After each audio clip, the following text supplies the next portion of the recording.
반갑습니다. 여러분들이 뵈서 반갑습니다. 예.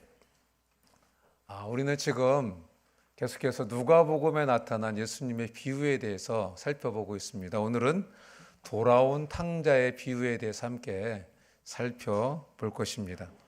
성령께서 우리 모두의 마음과 귀를 활짝 열어주셔서 하나님께서 우리 각자에게 들려주시는 그 말씀을 듣는 복된 시간 되기를 주님의 이름으로 축원합니다. 우리 11절에 보면 이제 한 아버지에게 사랑하는 두 아들이 있었습니다. 이 아버지는 아주 훌륭한 인격을 가지고 있었고 돈도 많았고 아들들을 지극히 사랑하는 그러한 좋고 훌륭한 그런 아버지였습니다. 그런데 둘째 아들이 집을 나가겠다고 합니다. 이유가 뭡니까? 나가서 허랑방탕 마음껏 돈 좀 한번 써봐야 되겠다, 그런 의도였을까요? 성경에는 그렇게 말씀이 기록되어 있지 않습니다. 둘째 아들이 집을 나가겠다고 한 것은 자유에 대한 갈망입니다. 이 아들은 젊습니다. 꿈도 있습니다. 그래서 마음껏 자기 인생을 한번 멋지게 살아보고자 하는 그런 인생에 대한 동경이 있었습니다. 그러니까 아버지의 사랑을 지금 마음껏 흠뻑 받으면서도 아버지의 그 품이 따뜻한 보금자리가 아니라 자기를 얼매이고 옥죄는 그 답답한 감옥 같은 그런 느낌이 들었던 것 같습니다. 그래서 12절에 오면 둘째 아들은 아버지 집을 떠나기로 결심합니다. 그리고 아버지를 찾아갑니다. 아버지에게 말합니다. 아버지, 제가 이제 한번 먼 나라에 가서 한번 살아보겠습니다. 아버지 유산을 저에게 좀 나눠주십시오. 아주 당돌하게 아버지에게 이야기를 했습니다. 여러분, 이 유산은요, 아버지가 죽은 다음에 나누는 겁니다. 아버지가 돌아가시기 전에는 손을 대거나 언급해서도 안 되는 것이 유산을 나누어 달라는 말입니다. 이 말은 아버지 빨리 죽으세요, 이 말하고 똑같은 말입니다. 얼마나 무례합니까? 얼마나 이기적입니까? 13절에 12절에 보면 아버지께서 고민하다가 이제 재산의 일부를 나누어 줍니다. 여러분, 아버지 마음이 어땠을까요? 아버지 마음이 얼마나 아팠겠습니까? 13절에 오면 재산을 물려받은 아들은 며칠이 안 되어서 다 모아가지고 먼 나라로 떠났습니다. 여기서 다 모았다는 말은 부동산을 현금으로 다 바꿨다는 것입니다. 이 말 속에는 어떤 말이 있냐면은 내가 다시는 이 집구석에 돌아오나 봐라, 이런 마음이 거기에 포함되어 있는 것입니다. 나는 아버지 집에 더 이상 안 들어올 거야. 이제 끝이야. 둘째 아들은 모든 관계를 다 끊어버리고 자유를 위해서 떠나버렸습니다. 그런데 이상하지요. 독립해서 자유롭게 살면 더 행복하고 더 기쁠 줄 알았는데 아버지 품을 떠나서 돈 있고 시간 있고 자유가 주어지자 마음속에 했던 욕망이 고삐 풀린 망아지처럼 풀려나옵니다. 세상의 유혹이 막 밀려듭니다. 다른 사람과 어울리며 시간과 돈을 낭비합니다. 14절에 보니까 그런데 그가 머물고 있던 나라에 극심한 흉년이 찾아왔습니다. 그리고 이제 둘째 아들은 빈 털터리가 되었습니다. 결국 재산을 다 날려버린 탕자는 먼 나라에서 한 사람에게 붙여 사는 인생이 되었다고 성경은 기록하고 있습니다. 아버지 집에서는 주인의 아들로 당당하게 살았던 그런 아들이었는데 자유롭고 싶어서 떠났던 먼 나라에서는 그 나라 백성 중에 한 명에게 붙어 사는 그런 기생충 같은 비참한 종의 신세가 되고 말았습니다. 그런데 그 사람이 이 탕자에게 돼지를 치게 했습니다. 여러분, 율법에 의하면은 이 돼지는 부정한 동물입니다. 유대인들은 그래서 이 돼지를 키우지 않았습니다. 유대인에게 돼지를 키우게 했다는 것은 말할 수 없는 모멸감을 준 것과 같은 것입니다. 이 유대 랍비들도 이렇게 말을 했다고 합니다. 돼지를 사육하는 자는 저주를 받으리라. 이렇게 말했다고 합니다. 그렇게 말할 정도로 유대인들은 돼지를 혐오했습니다. 그런데 여러분, 이 탕자는 먹고 살기 위해서 먹고 살아야 되니까 그 돼지 치는 일을 아무렇지도 않게 감당했습니다. 만약에 이 탕자가 자신이 누구인 줄 알았다면, 자신이 하나님의 사랑받는 하나님의 자녀고 자신이 유대인이었다는 것을 알았다면, 자기가 아버지에게 얼마나 사랑받는 존재인지를 알았다면은 이 탕자는 그 일을 굶으면 굶었지 받아들이지 않았을 것입니다. 스위스의 에빌 브루노라는 신학자는 이렇게 말했습니다. 자기가 자신을 어떻게 생각하느냐에 따라서 그 사람의 행동이 나온다. 이렇게 말했습니다. 내가 누군지를 알면은 행동이 나온다는 것입니다. 우리 자녀들에게 이렇게 살아라, 저렇게 살아라, 이렇게 살면 안 돼, 저렇게 살아라, 계속 이렇게 말합니다. 여러분, 그런데 우리 자녀들의 행동이 바뀌던가요? 안 바뀝니다. 그럼 어떻게 하면 바뀔 수 있을까요? 너는 엄마 아버지가 얼마나 사랑한 줄 알아? 너는 사랑받는 자녀야. 하나님이 너를 얼마나 사랑하시는 줄 알아? 이렇게 그가 누군지를 알려주면은 그의 행동이 이제 조절될 수 있는 것입니다. 여러분, 그렇기 때문에 내가 어떻게 살아야 될까? 내가 무엇을 하며 살아야 될까라는 질문보다도 더 중요한 질문이 있다면 그것은 뭐냐면 나는 누구냐라는 질문인 것입니다. 내가 누구인지를 알면은 거기에 맞춰서 사는 것입니다. 여러분들은 누구세요? 당신은 누구십니까? 여러분 누구세요? 여러분은 하나님의 자녀십니까? 그게 중요합니다. 저와 여러분들은 하나님의 사랑받는 하나님의 자녀들입니다. 여러분, 이게 분명하면은요, 우리 세상에서 당당하게 살 수 있습니다. 자식은 누가 책임집니까? 아버지가 책임지는 겁니다. 당장 내게 조금 뭐가 없고 조금 부족할지는 모르지만 그럼에도 불구하고 내가 하나님의 자녀야, 나는 하나님의 사랑받는 자녀야, 이게 분명하면 당당하게 살 수 있습니다. 여러분, 내가 하나님의 자녀라는 것이 분명하기 때문에 거룩한 삶을 위해서 싸우지 않습니까? 정직하게 살려고 노력하지 않습니까? 내가 하나님의 자녀이기 때문에 겸손하게 살려고 하지 않습니까? 그와 마찬가지인 것입니다.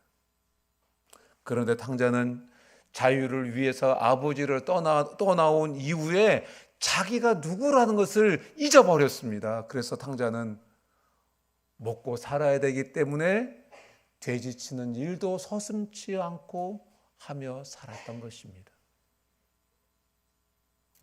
16절에 보면 나중에 탕자가 얼마나 비참해졌습니까? 돼지가 돼지에게 주는 귀한 열매도 먹기를 원했지만 그거조차도 얻을 수가 없었습니다. 이렇게 비참한 인생이 되고 말았습니다. 한번 17절 말씀 읽어보겠습니다. 다 같이 읽습니다. 시작. 이 스스로 돌이켜 이르되 내 아버지 집에는 양식이 풍족한 일꾼이 얼마나 많은가. 나는 여기서 줄여 죽는구나. 탕자가 인생이 최악의 밑바닥까지 꽉 곤두박질 치니까 그때 아버지를 생각합니다. 자기는 지금 돼지 먹는 쥐업 열매조차도 얻어먹을 수 없는, 지금 굶어 죽게 되었는데 아버지 집에 있는 품꾼조차도 양식에 풍족한 것을 생각해 냈던 것입니다. 그래서 탕자는 돌이켜서 아버지에게 돌아갈 생각을 합니다. 여러분, 지금 탕자가 회개한 거 맞습니까? 탕자가 왜 아버지 집으로 돌아갈 생각을 했습니까? 여러분, 탕자가 내가 아버지한테 깊은 상처를 드렸구나, 내가 그 아버지가 어떻게 번 돈인데 그거를 다 낭비했구나. 내가 정말 못할 짓을 했구나. 이렇게 후회했습니까? 여러분, 탕자가 돌이킨 것은 단지 굶주림으로 인한 고통, 먹고 싶은 욕망 때문에, 이 굶주림과 이 비참함을 벗어나는 이 비결은 품꾼조차도 풍성하게 먹고 살고 있는 그 아버지 집으로 돌아가는 길밖에 없구나. 그래서 아버지 집으로 돌아갈 생각을 한 것이지, 내가 이렇게 결정할 때 우리 아버지가 얼마나 마음 아팠을까. 내가 아버지가 이렇게 어떻게 번 돈인데 이렇게 사는 게 정말 얼마나 잘못된 것인가. 이거 깨닫고 아버지 집으로 돌아가려고 한 것이 아닙니다. 탕자는 지금 회개하고 있는 것이 아닙니다. 어떻게 하면 먹고 살 수 있을까?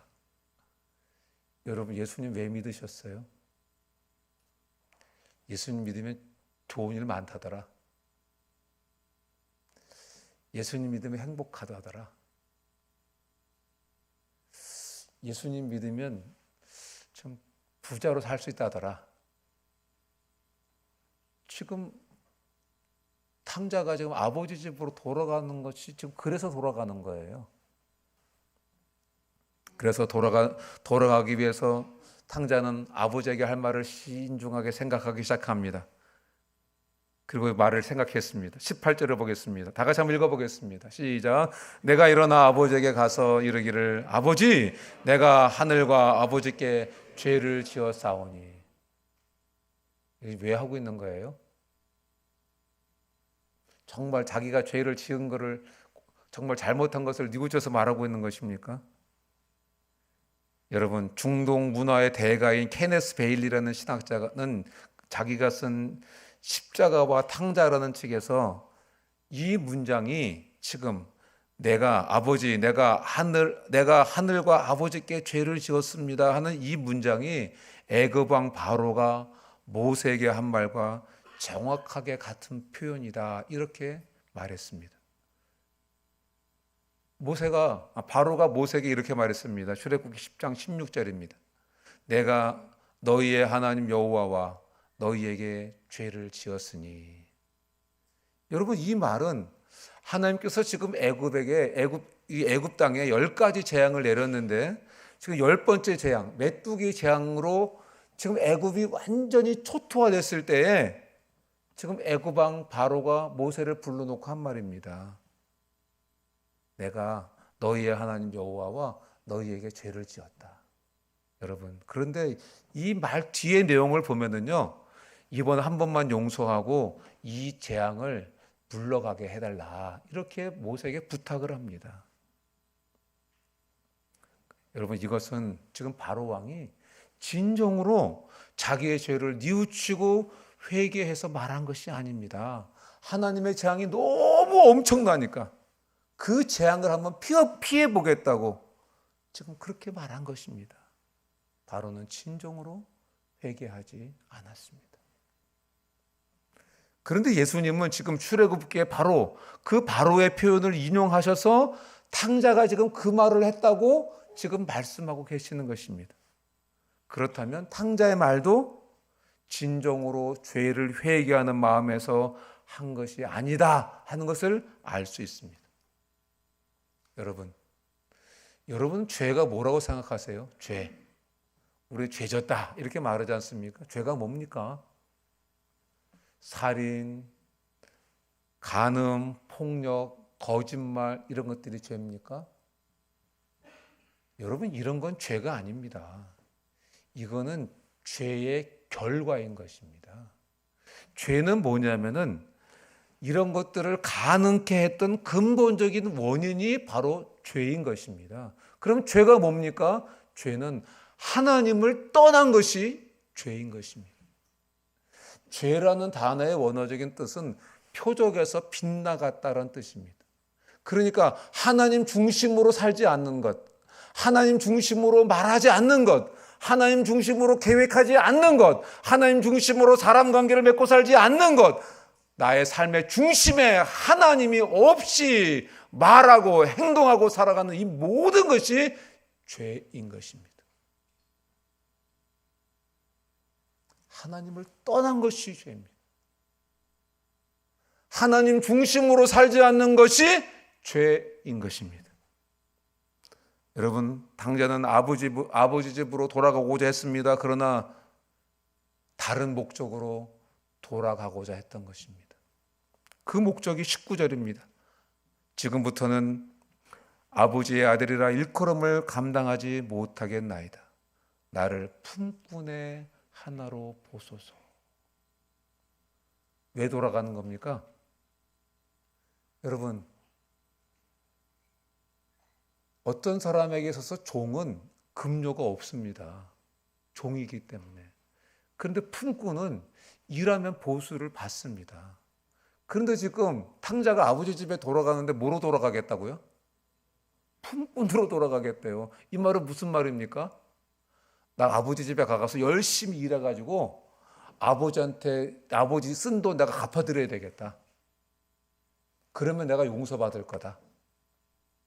지금 탕자는 자기가 뭘 잘못하고 있는지 모르고 있는 거예요. 자기가 어떤 죄를 지었는지 모르는 거예요. 여러분, 우리도 마찬가지입니다. 내가 어떤 선행을 하고 내가 착한 일을 하면 내 죄가 상쇄될 거야. 여러분, 이건 지금 둘째 아들과 같은 생각을 하고 있는 것입니다. 탕자는 아버지에게 자신을 품꾼의 하나로 보소서 이렇게 말했습니다. 여러분, 이 보소서라는 단어는요, 어떤 원어적인 뜻이 뭐냐면 임명하소서라는 뜻입니다. 그러니까 아버지 나를 품꾼으로 임명하소서 이렇게 하리라 그러고 아버지에게 가고 있는 것입니다.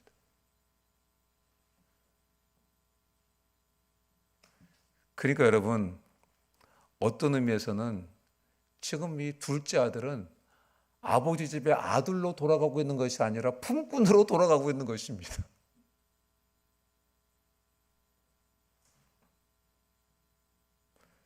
여러분, 탕자의 진짜 문제가 뭡니까?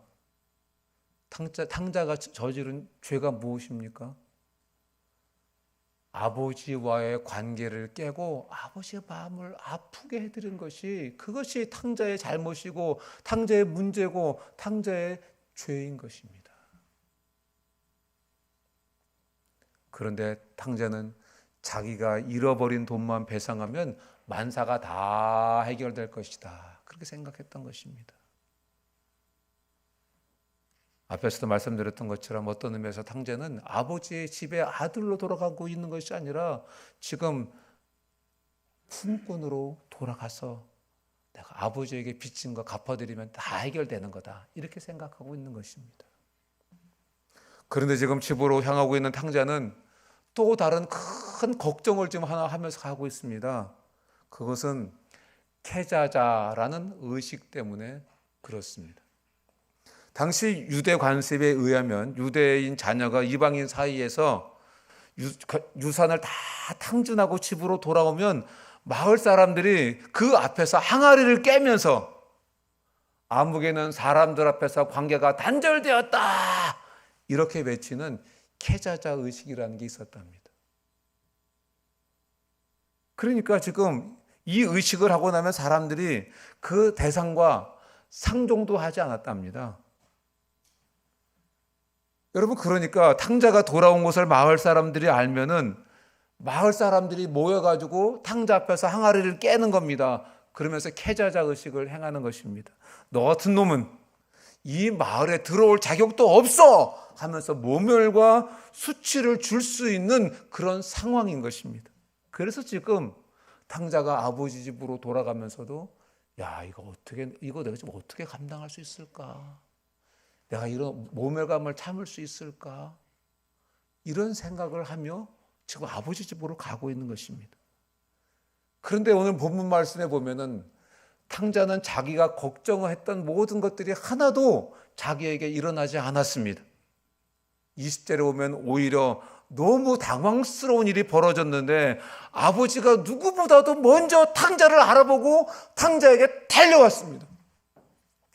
여기서 여러분 달려왔다는 단어는 헬라어로 드라몬이라는 단어입니다. 이 단어는 언제 쓰는 단어냐면 경기장에서 선수가 다름질할 때 쓰는 단어가 드라몬이란 단어입니다. 그러니까 이 탕자의 아버지가 탕자가 멀리서 오는 것을 볼 때 어떻게 달려갔다고요? 운동선수처럼 달려간 겁니다. 열심히 달려간 것입니다. 여러분, 그 당시 팔레스타인 문화에서는요, 어른들은 뛰지 않았답니다. 그때 사람들은 긴 옷을 입었습니다. 그래서 뛰려면 이렇게 옷을 들쳐가지고 앞으로 이렇게 옷을 모아가지고 막 뛰어야 되는 겁니다. 그런데 유대인들은 어른들이 종아리를 내는 것을, 드러내는 것을 수치스럽게 부끄러운 일로 생각했습니다. 그런데 아버지는 지금 창피와 수치를 무릅쓰고 아들에게 달려간 것입니다. 왜 그렇습니까? 돌아오는 이 둘째 아들이 당할 그 일을 생각하면서 측은히 여겼던 것입니다. 야, 우리 아들이 이런 수치를 당할 텐데, 이런 모멸감을 당할 텐데, 이런 생각하면서 아버지가 먼저 수치를 무릅쓰고 부끄러움을 무릅쓰고 아들을 향해서 다름질 친 것입니다. 동네 사람들이 저 사람 왜 그러나 다 봤을 것입니다. 여러분, 여기서 측은히 여긴다 하는 이 단어는 불쌍히 여기는 마음 때문에 창자가 끊어지는 아픔, 창자가 끊어지는 고통을 의미할 때 이 측은히 여긴다라는 단어를 사용하는 것입니다. 또 여러분, 이 측은히 여긴다는 단어는 언제 쓰이냐면 간이 타들어갈 정도로 그 사람을 긍휼히 여긴다 할 때에 이 측은히 여긴다는 단어를 사용합니다. 어떤 사냥꾼이 산에 올라갔는데 어린 사슴이 덫에 걸려 있더랍니다. 그리고 그 옆에 안절부절하던 어미 사슴이 어쩔 줄 모르고 흐리고 모습을 보았습니다. 그래도 사냥꾼이니까 거미 사슴을 잡았습니다. 집에 와서 배를 갈라보니까 그 어미 사슴의 간이 새까맣게 타 있더라는 것입니다. 여러분, 이게 측은히 여긴 마음인 것입니다. 이 아버지가 이 아들이 돌아올 때 그 당할 모멸감과 수치를 생각하면서 아이고, 우리 아들이 이걸 당해야 되는데 어쩔꼬. 그래서 아버지가 수치를 무릅쓰고 부끄러움을 무릅쓰고 아들을 향해 달려갔던 것입니다.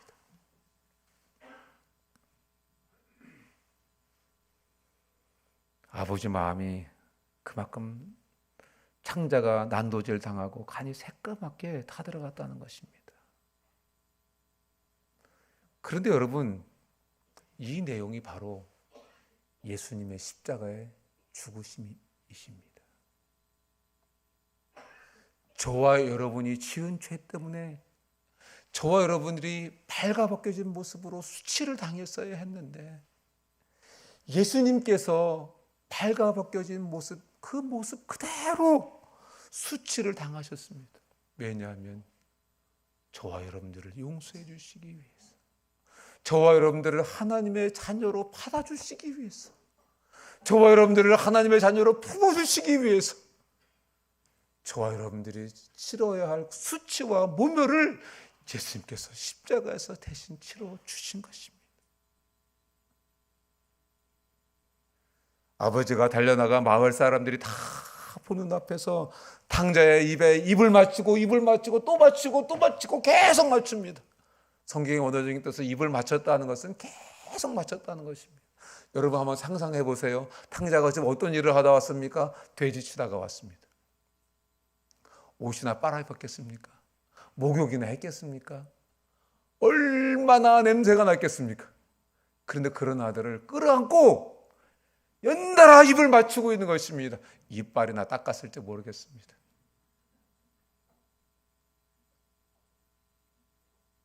여러분, 무슨 행동입니까? 지금 아버지가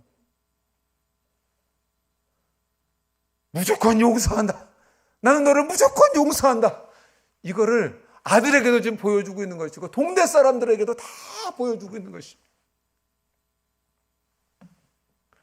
그러자 돌아온 탕자가 자기가 준비해 왔던 멘트를 그대로 합니다. 21절입니다. 다 같이 한번 읽어보겠습니다. 읽습니다. 시작. 아들이 이르되 아버지 내가 하늘과 아버지께 죄를 지었사오니 지금부터는 아버지의 아들이라 일컬음을 감당하지 못하겠나이다.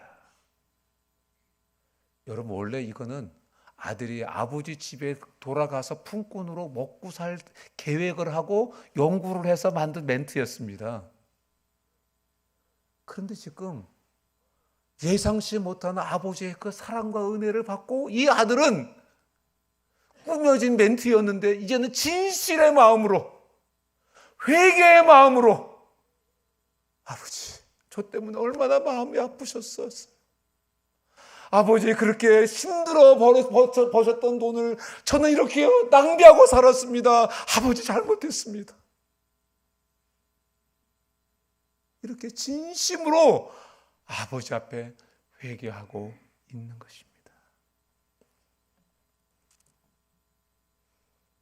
사랑하는 여러분, 여러분 언제 진정한 회개를 하셨습니까?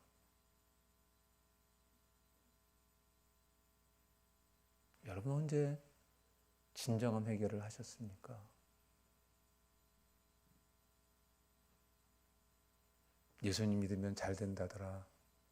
여기 예수님 나는 죄인입니다. 이제 예수님 믿겠습니다. 제 마음에 들어오셔서 제 삶을 다스려 주옵소서. 이렇게 하면 죄 용서받고 하나님 자녀 되고 하나님이 여러분을 복 주실 것입니다. 그래서 그 멘트를 따라서 기도하시고 나는 하나님 자녀가 되었다 이렇게 말하고 계시는 거 아닙니까?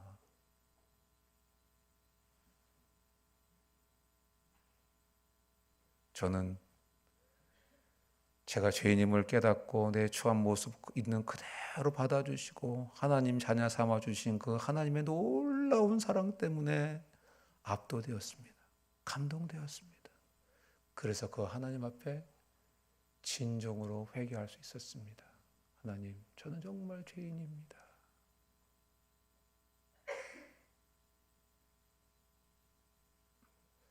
여러분, 이것이 하나님과의 인격적인 만남인 것입니다. 이런 하나님과의 인격적인 만남이 있으면, 진정한 회개가 있으면 우리는 하나님 앞에 날마다 감격스럽게 나아갈 수 있습니다. 저는 하나님과 인격적인 만남이 있은 후에 하나님의 사랑을 확신하게 되니까 그래 나는 이제부터 하나님의 종으로 살아도 좋아. 그런 마음이 생기더라고요. 하나님의 사랑을 확신하고 그 사랑 앞에 회개하고 나니까 그래 하나님이 나를 이렇게 사랑하셨는데 그래 나는 이제부터 하나님의 종으로 살아도 좋아. 주님을 위해서 희생하고 주님을 위해서 헌신하는 것이 하나도 불평스럽지 않았습니다. 어떤 때는 예수 믿는다고 하면서 왜 이렇게 안 살까 하는 그런 궁금증도 생겼습니다.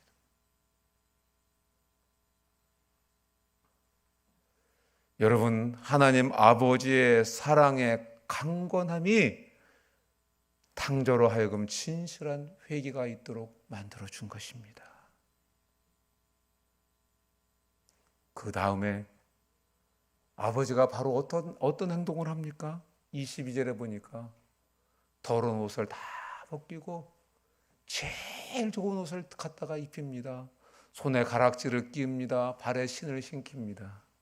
여러분 이것은 뭐 하는 겁니까? 이게 무슨 의미입니까? 너는 돌아온 아들이지만 너는 여전히 내 아들이야. 너는 여전히 내 아들이야. 이것을 아들에게 확신시켜 주신 것입니다. 그리고 23절에 보니까 살찐 소를 잡으셨다 그랬습니다. 여러분 살찐 소를 잡았다는 말이 무슨 말입니까? 아들이 마음에 안 들었다면 야, 밥 잘 먹여라 그렇게 했을 것입니다. 그런데 아들에 대해서 마지못해서 한 용서가 아니라 진심으로 한 용서고 진심으로 사랑했기 때문에 그런 엄청난 살찐 소를 잡았던 것입니다. 송아지를 잡았다 그랬습니다. 여러분 소고기는 질깁니다. 송아지 고기가 맛있습니다.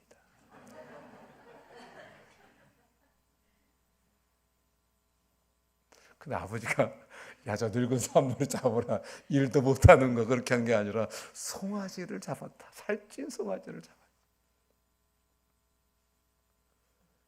여러분, 아버지가 탕자를 마지못해 적당히 용서하신 게 아닙니다.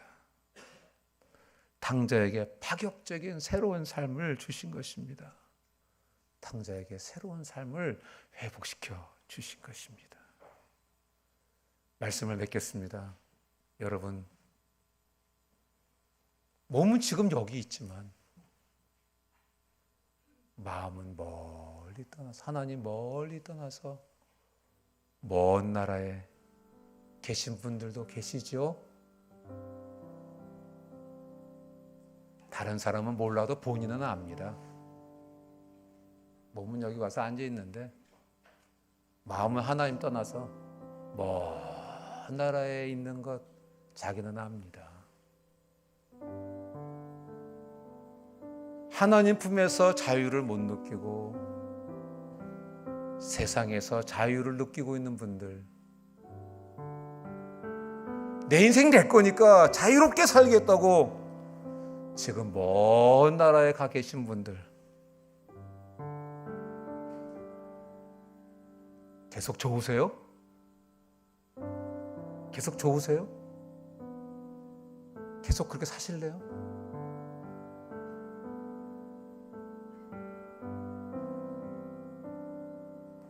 이러지도 못하고 저러지도 못하는 모순투성이의 인생 속에서 칠퍽거리며 돼지 우리 속에서 통곡하고 계시는 것은 아닙니까?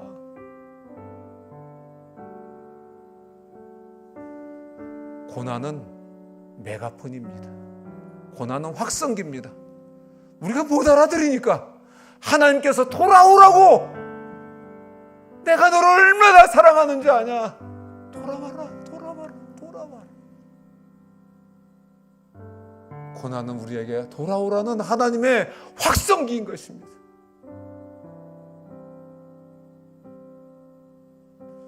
못 알아들으니까 하나님이 커다랗게 부르고 계시는 것입니다. 예레미야 31장 20절에 이렇게 말씀하십니다. 그러므로 그를 위하여 내가 창자가 들끓으니 내가 반드시 그를 불쌍히 여기리라. 하나님 아버지께서,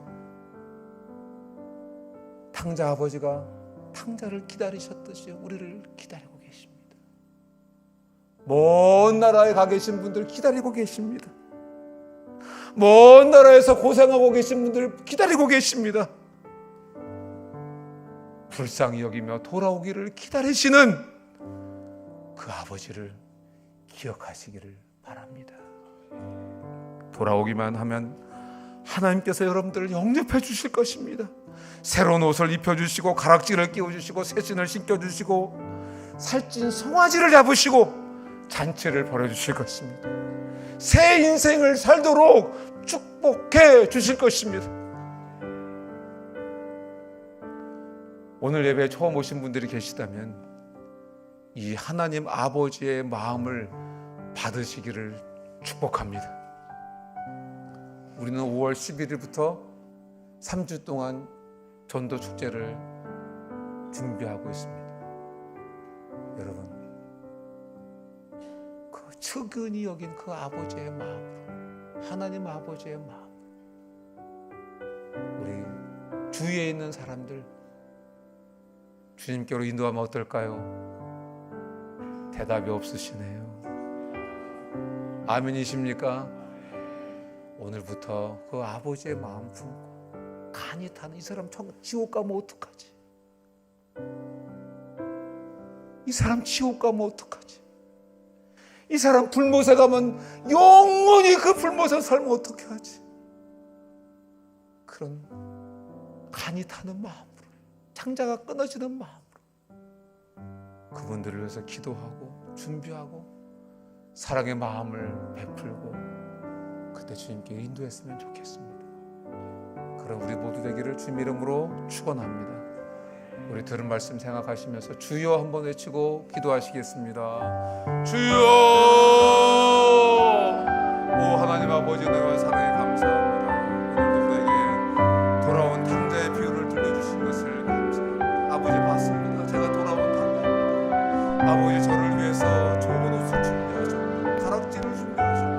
신발을 신겨주셨고 어린 송아지 살찐 손을 잡아주시고 잔치를 베풀어 주시고 저희 삶을 축복해 주십시오. 아버지의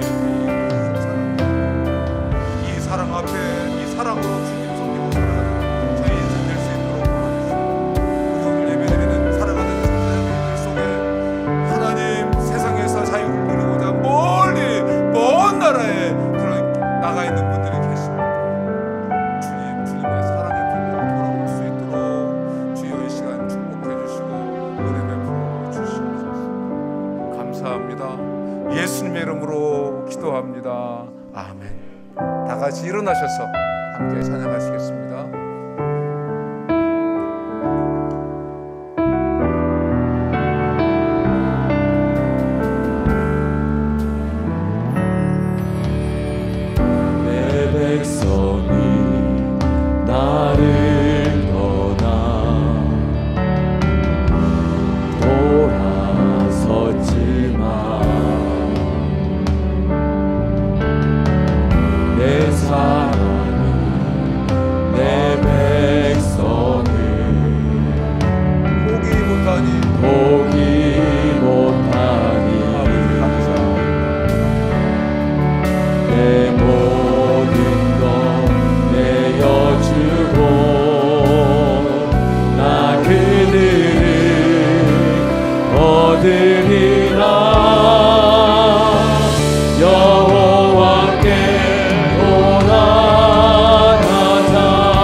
그 사랑 영원하네.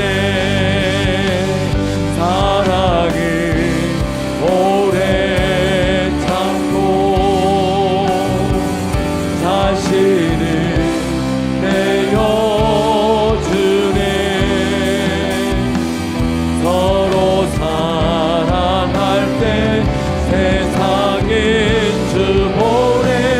사랑은 절대 지지 않네. 사랑은 오래 참고 자신을 내어주네.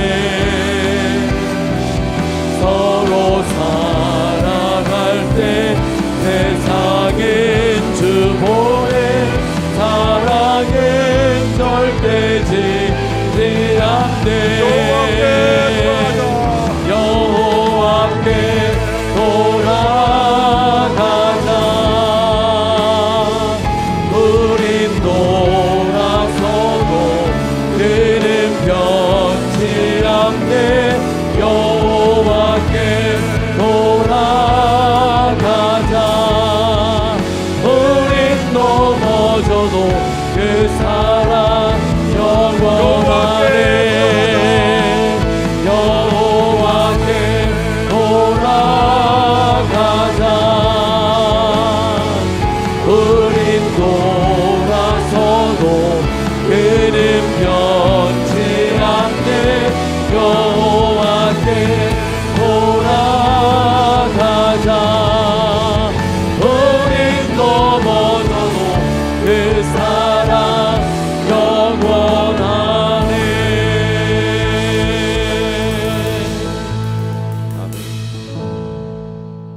은혜와 사랑이 풍성하신 하나님 아버지, 우리 아버지가 사랑하시는 아버지의 자녀들이 구원의 은혜에 감사하고 감격해서 주님께 예배드렸습니다. 우리 예배를 기쁘게 흥행해 주신 줄로 믿습니다. 아버지 사랑, 그 사랑이 갑갑하고 답답해서 먼 나라에 있는 형제 자매님들이 계십니까? 성령으로 역사해 주셔서 아버지의 사랑 깊이 깨닫게 해주시고 그 사랑에 감격하여 다시 기쁨으로 주님 섬기고 살아가는 귀한 형제 자매님들 될 수 있도록 은혜 베풀어 주시옵소서. 귀한 물질 주님께 드렸습니다. 드린 손길을 기억해 주시고 하나님 약속하신 대로 인생의 창고에 쌓을 곳이 없도록 축복해 주시고 이 물질이 사용될 때 하나님 홀로 영광 받아 주시옵소서. 지금은 우리 주 예수 그리스도의 크신 은혜와 하나님 아버지의 극진하신 사랑과 성령님의 교통으로 충만하심이 오늘 예배에 참석한 한 분 한 분 위에 지금부터 영원토록 함께 있을지어다. 아멘.